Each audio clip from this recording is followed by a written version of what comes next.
Yesterday, I tried to win the Dad of the Year award, and I had grandiose plans of having a gingerbread house competition with our family. And so earlier yesterday, I told Brianna my plans. I was like, I'm going to go to the store, get all this stuff. And she goes, hey, you know they sell gingerbread kits where everything's included. I was like, yeah, but what's the fun in that? So I go to the store, I take my oldest son Daniel, and I go, this is going to be the greatest gingerbread houses we've ever built. And so I go, I want to just buy candy galore and the graham crackers and the candy canes and all of the stuff. Come home and we set it out on our kitchen island and we divvy up into two teams. So it's Brianna and Kara and Micah and me and Daniel and David. There's a line drawn down the middle. All the supplies are divvied up and we're going to build the houses. Then we're going to put it on Instagram and people are going to vote for it and the winner's going to be crowned champion. That's our whole plan. Kids are fired up. I've got the Christmas music going, and it's a whole thing. And the kids are like, Dad, you're the best dad ever. I was like, I know. So we start building the gingerbread houses. And so Daniel, David, and I, we start sketching it out. We got to have the blueprint. So we kind of pull this out and put this there. Great. So we start building it, get our graham crackers, and start putting the stuff on there and build a little box. And then we try to put it on the roof. They angled the pitched roof. We put it on there.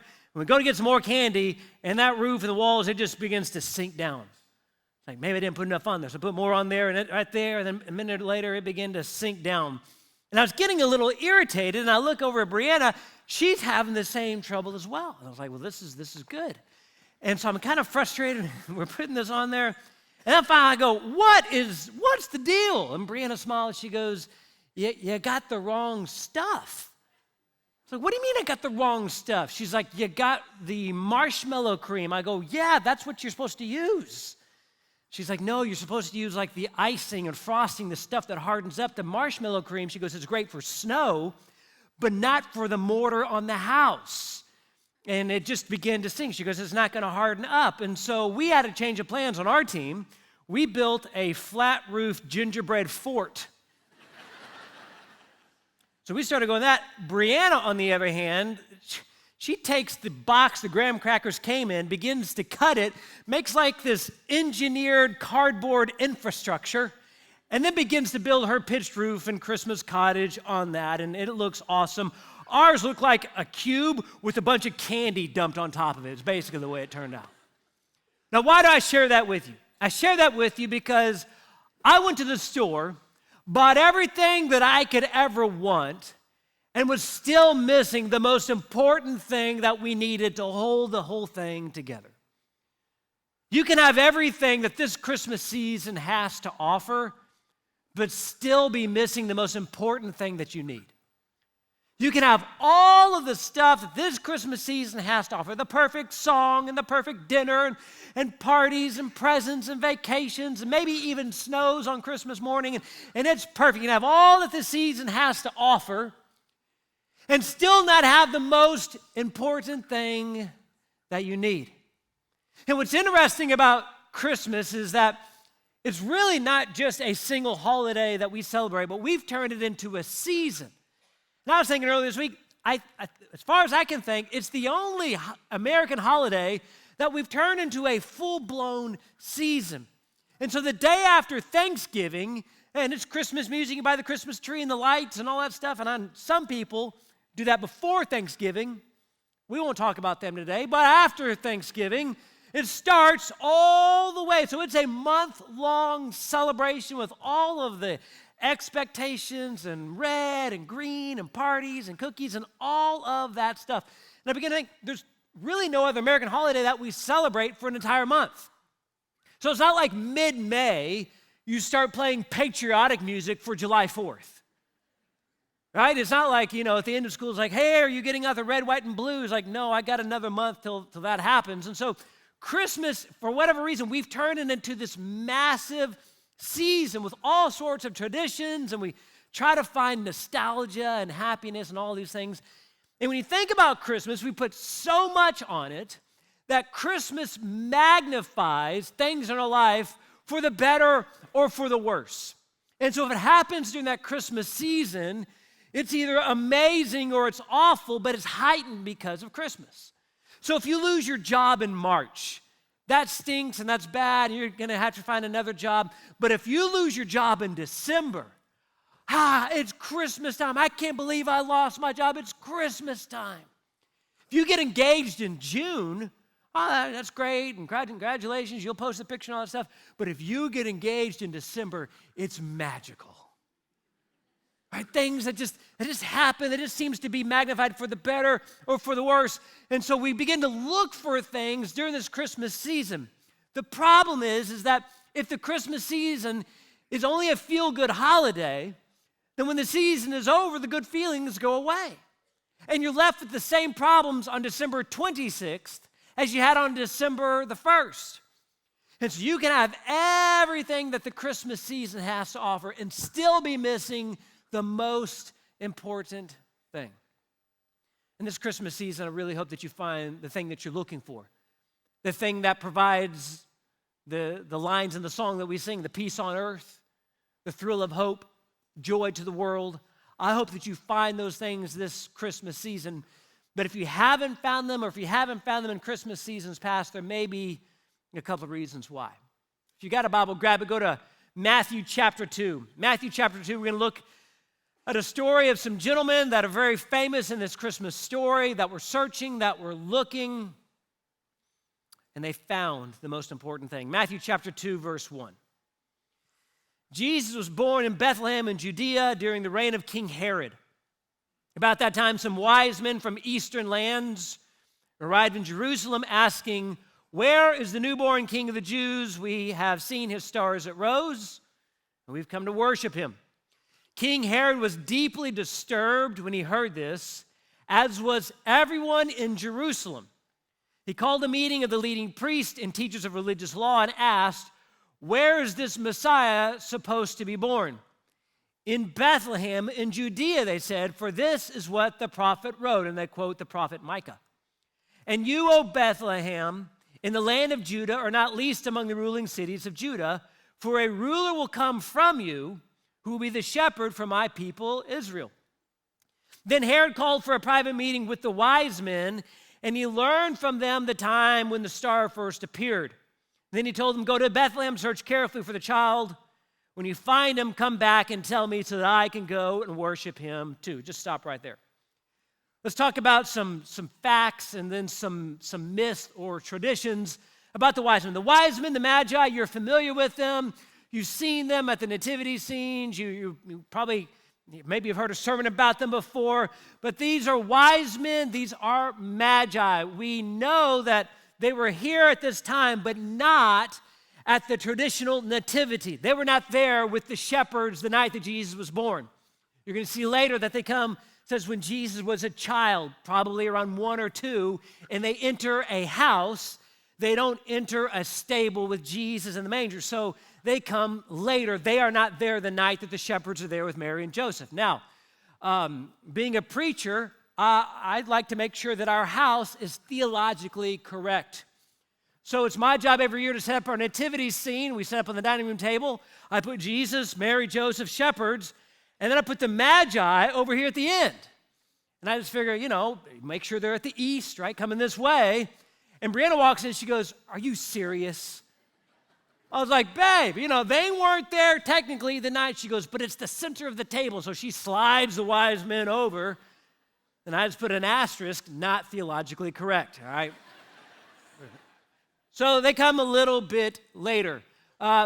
We think that they were 3 kings because they bring 3 gifts, gold, frankincense, and myrrh. We don't know how many there were. We know there were at least 2 because it's plural, Magi, wise men, but we don't know how many for sure that there were. This is my own personal opinion that I've shared with many people. I personally think that there were 4 wise men. You're going, why do you think that there were 4? Because I think that there was that one dude that forgot to bring the gift. He's like, "Hey, can the frankincense be from both of us? Like, here's $20, we'll put my name on it." So it's my own opinion. You can take it for what it's worth. So we know that there were multiple, but we don't know how many. We know that they came from eastern lands, but we don't know exactly where from. Some people would think Babylon, some people would think Parthia, but we don't know. They came from eastern lands. But here's what we do know. We do know that these were men of wealth, hence the gifts that they brought, men of clout and men of influence.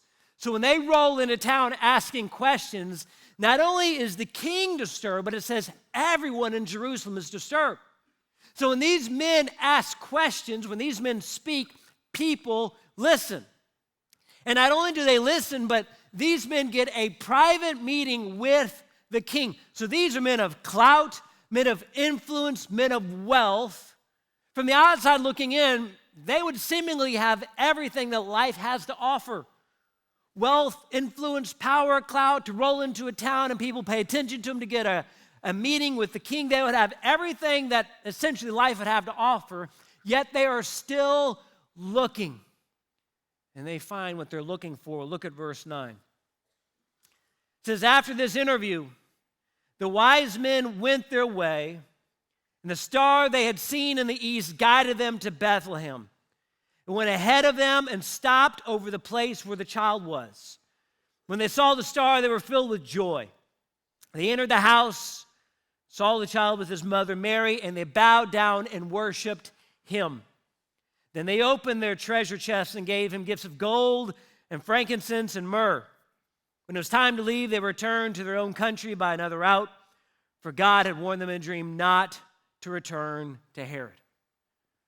Fascinating story. Matthew's the only place where they are documented here at this time. But they're almost these mysterious guys that roll in, men of wealth, men of power, men of influence, would essentially not need anything, see this star and begin to search for the newborn king of the Jews, roll into Jerusalem, cause a ruckus, travel about 6 miles to Bethlehem, find this kid and his mom, and they bow down and worship Jesus. Their hearts are filled with joy. They find everything that they need, and then they leave and go back home.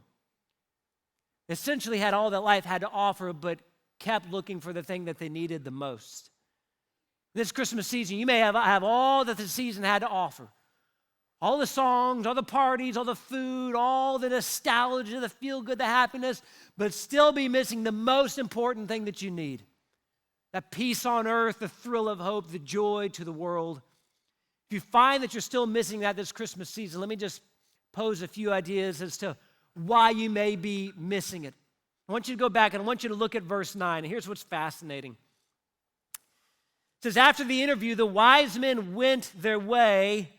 The star they had seen in the east guided them to Bethlehem, went ahead and stopped over the place where the child was. First reason why you might not have found what you're looking for is simply this: you may be looking in the wrong place. You may be looking in the wrong place. The wise men show up and they go to Jerusalem, the place that they would expect a king to be. It's the epicenter. They would think a palace, pomp and circumstance, banquets, feast. They would think all that is surrounded around kingship. They roll into Jerusalem. He's not there. But here's what's interesting. When Herod brings his priests and religious leaders to him, they know what the prophet said.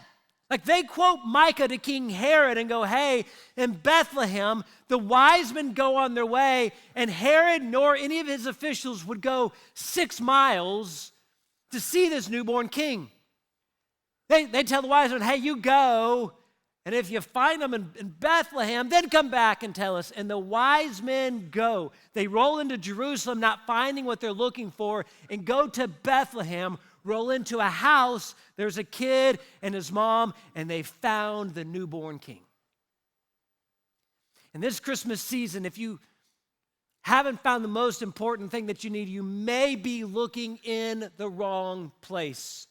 You may be looking in the Christmas season itself, hoping that it would provide something that you're looking for. And maybe you've experienced a little bit of nostalgia, a little bit of happiness, a little bit of Christmas season festivities, but there's still something lacking, and it may be because you're looking in the wrong place.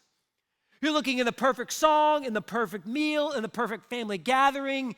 You're wanting to drive through lights. You're wanting it to snow. You're wanting to have the Lexus with the red bow in your driveway. You're wanting to open up the box and say the words, every kiss begins with, oh, it had a very high tone voice to that right there.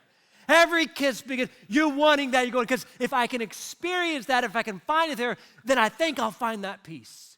Then I think certainly there's hope for our family, hope for our marriage. If the Lexus is there, if we have the perfect vacation, you may be looking in the wrong place.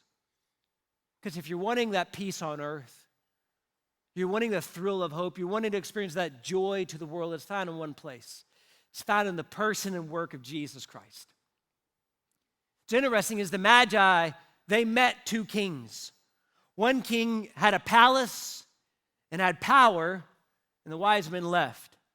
The other king had a house and had parents, and the wise men worshiped.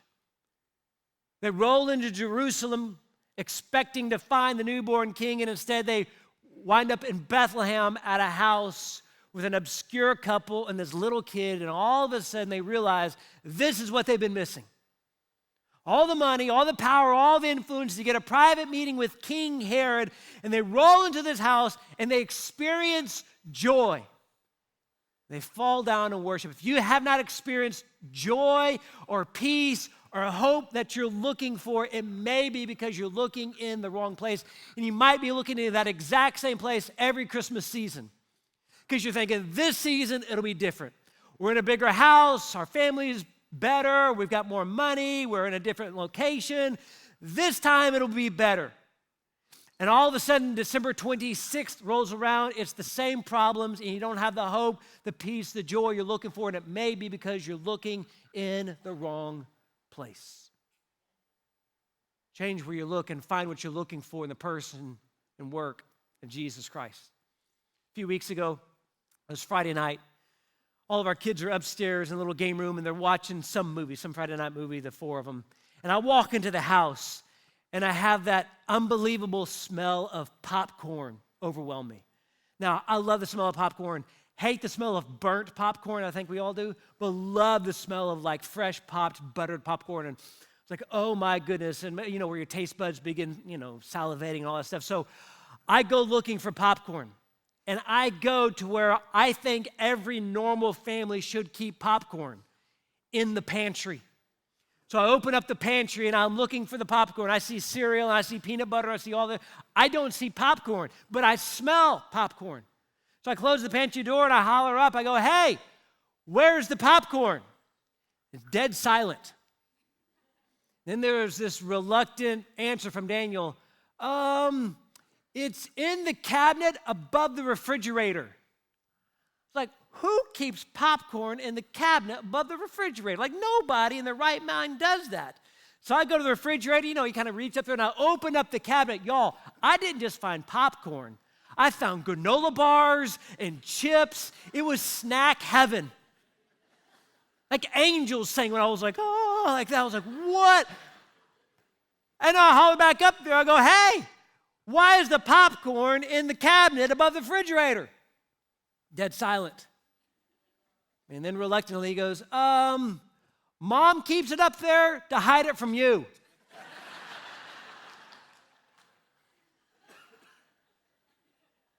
I got her hiding spot now. I know where the good stuff is kept. Now, I'd be foolish to go searching in the pantry anymore for popcorn. Now, I know where the popcorn is kept. So I bypass the pantry, go to the refrigerator, get the little stool up, and get up there and get the popcorn that I want. You might be looking in the same spot going, well, it should be here. It should be in this gift. It should be in this company party. It should be in the nostalgia. It should be in the songs, but it's not. If you haven't found the thing that you need the most, it may be because you're looking in the wrong place.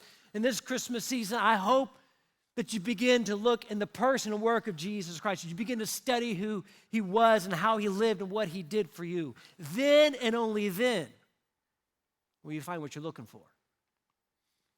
I want you to go down. I want you to look at verse 11. It's interesting.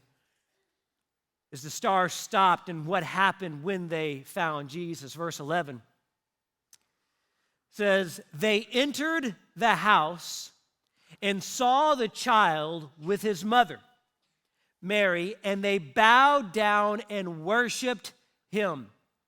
Then they opened their treasure chests and gave him gifts of gold and frankincense and myrrh. Second possibility why you may not have found what you're looking for. You may be responding in the wrong way. You may be responding in the wrong way. Now notice this, when the wise men walk in, it's not in the place that they would expect. It was in a house, not in a palace, in Bethlehem, not in Jerusalem, with parents instead of an entourage. And the wise men don't ask any questions. They don't roll in and go like, whoa, were we at the wrong place? Is there a banquet later? Where's the pomp and circumstance? Can we talk peace treaties between our countries? Their response is they see the child, they bow down and worship him. It's not what can this king do for them. It's not what kind of peace treaty can they organize. It's not where's the pomp and circumstance. What kind of banquet are we going to be invited to? It's there's the newborn king, and they bow down and they worship him. And I think for many of us, we know that Jesus is the reason for the season. And you've heard that since you were little. You've seen it on stickers or whatever. Jesus is the reason for the season. But in your mind, this season would be way better if I had a little bit bigger Christmas bonus. Jesus is the reason for the season, but it'd be a little bit better if our family had less drama. Jesus is the reason for the season, but if we had a better vacation, a better house, more fill in the blank, this season would be better. Jesus is the reason for the season. It should be Jesus, period, not Jesus and anything else.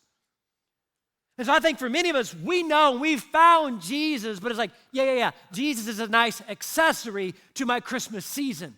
And so he's a part of what makes it feel good. I'm telling you, Jesus is it, period. And you may have had the wrong response. You're going, why can't I find the joy, the peace, and the hope? Because it's Jesus and something else. It should be Jesus, period.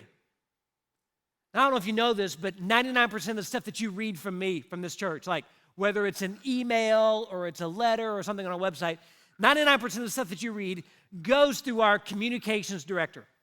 She is really, really smart and corrects all of my awful grammar that you don't have the pleasure of seeing. And so I write something, and then I send it to her, and she corrects it and makes it nice and pretty, and puts it out there on the web or email or whatever.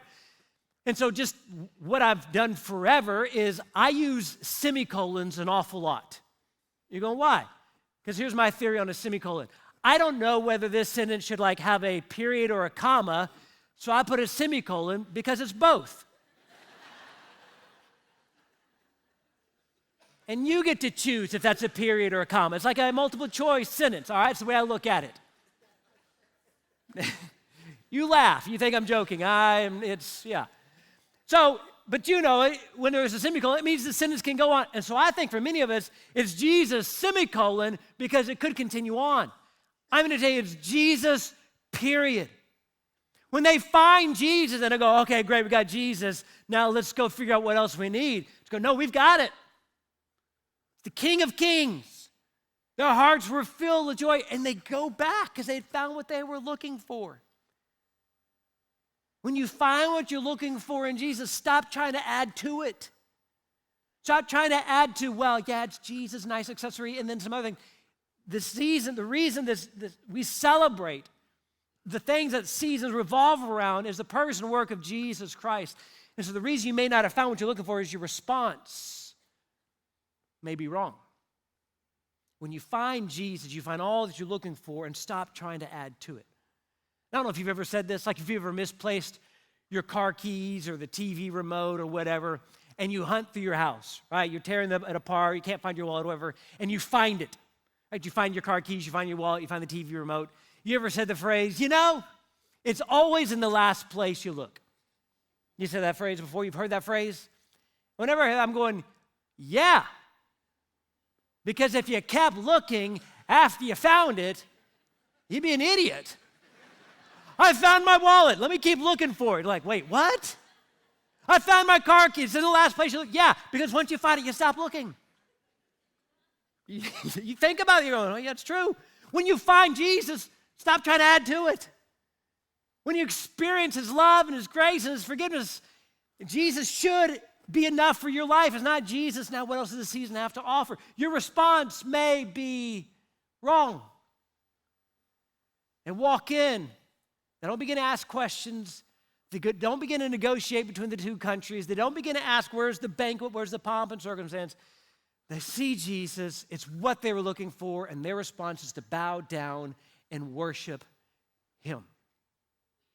Now, what's interesting about that word worship, because if you've grown up in church, you've been around church at all, you've heard that word worship. And my guess is, like most of us, you think of worship, well, it's the songs that we sing, and then the sermon happens. And so it's that part. It is that part, but this word is so much richer and deeper than just singing some songs. When you understand the original meaning of that word worship and what it's describing, it'll bring on a whole new, deeper response that you should have to Jesus. So this word worship in the original language, what it means and what it describes the same affection that a dog has for its owner. And so if you're a dog owner, you know what I'm talking about. Like when you walk into the room, your dog is so excited to see you. Their tail starts wagging, their tongue is hanging out. They're so excited. They don't care about the day, the weather, the house. When you walk in the room, oh my goodness, you're the most important person in their life. That's the word that this word worship is describing. That's what it's, the emotion, the affection that it's describing. Like when they saw Jesus going, we can't believe it's him. This is the newborn King of the Jews, and they bow down and they worship him. Show that same type of affection. It's the same type of affection response you should have to Jesus. 14 years ago, we got our dog Cowboy, who's still around with us. We got him, we'd been married about a year, did not have kids yet, and so before we had kids, we go, let's try a dog, see if we can keep him alive before we have kids. And so we go through this. Brianna found this pet adoption agency up in the Dallas-Fort Worth area where we lived. She finds Cowboy. We do this whole application and everything, getting your life story. And so it was down between us and another family is what we found out. So we go to this house to interview to see if we're good enough family for Cowboy. So we go to Cowboy's foster family. We're driving, and on the way there, I tell Brianna, I go, hey, listen, I'm going to slip this family $50. We'll get Cowboy, all right? It'll turn the scales our way. We'll make a nice meal, some $50. She goes, oh, okay, that's a good idea. So we drive to the house, and we don't know, we just got the address. We go to the house, the neighborhood. It's got this guarded, gated neighborhood. And we pull in, and we pull up into this driveway of this massive mansion in North Dallas. And I look at Brianna, and I go, I don't think $50 is going to cut it. So we walk in, and we just interview. Now, Cowboy and his foster family, we're not making this up, Cowboy literally had his own room in the house. His own room. It was almost the size of our master bedroom. So Cowboy comes from like this uppity, Cowboy comes from money, all right? Let's just say that. We wind up, winning the interview. I don't know if you win it. We got Cowboy. They let Cowboy come home. And now, fast forward 14 years, 6 different homes, 3 different cities, 2 different states, and now 4 extra kids.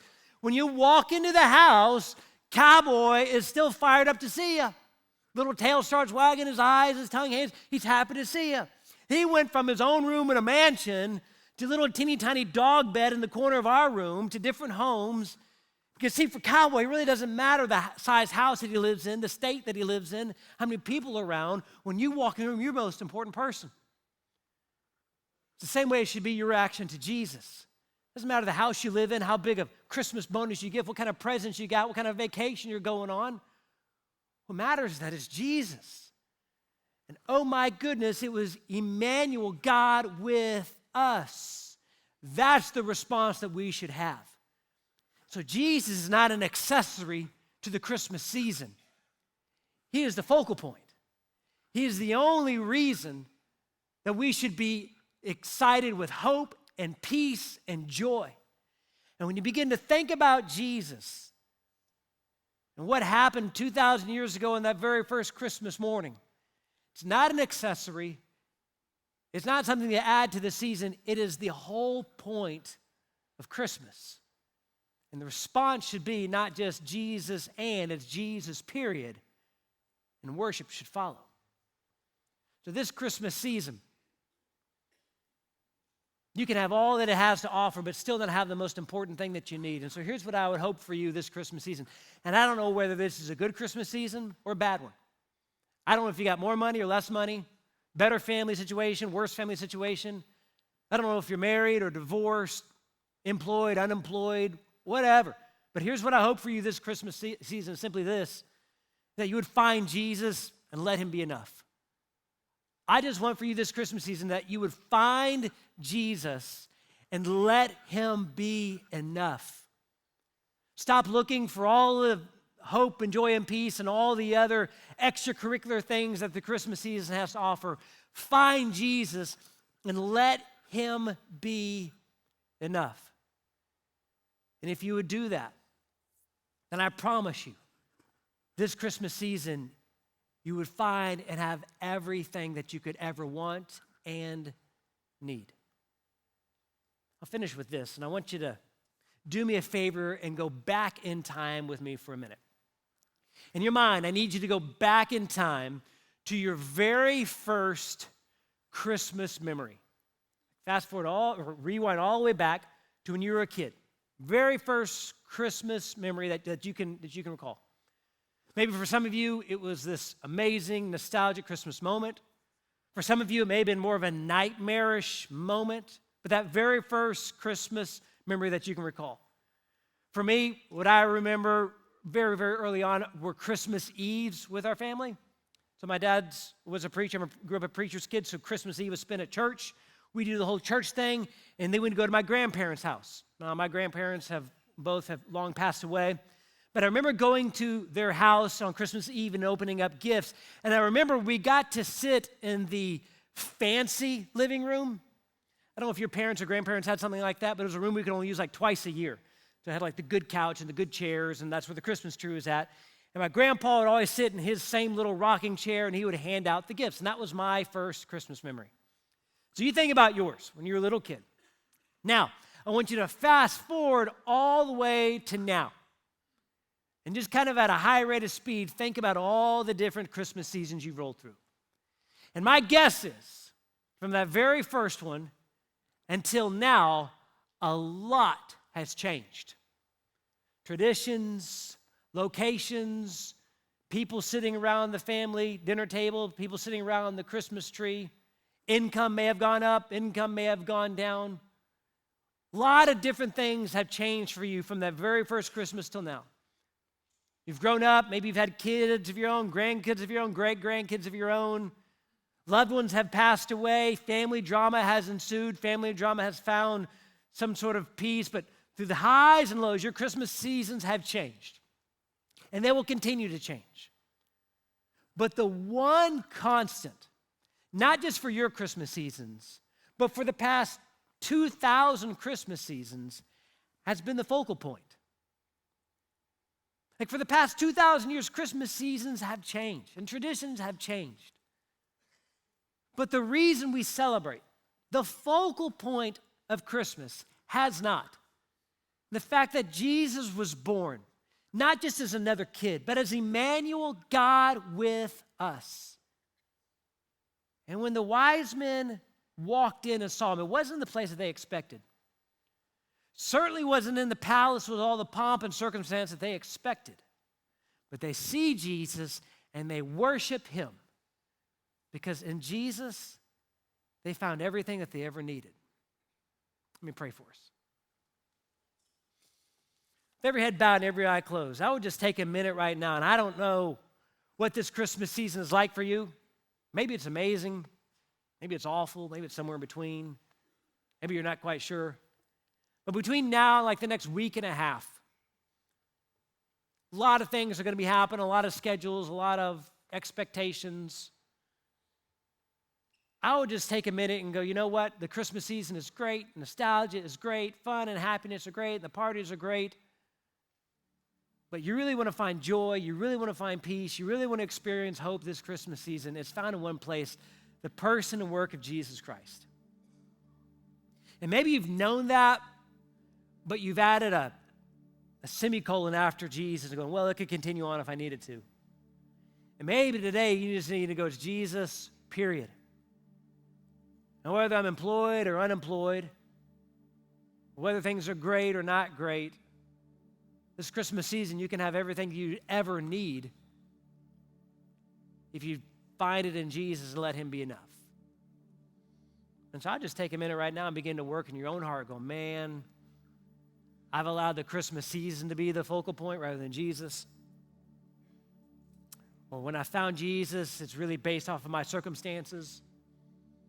As long as it's going great, as long as it's going well. But today, find Jesus, let him be enough. Father, I pray for all of us. So easy to get caught up in the Christmas season, all the fun stuff that it is. But Lord, my prayer is that for all of us, that we'd find everything that we could ever need in you, and that would be enough. Through all the stuff, all the expectations, Jesus, that we'd clear away that clutter of Christmas. We'd focus our attention on you and let you be enough. In Jesus' name we pray.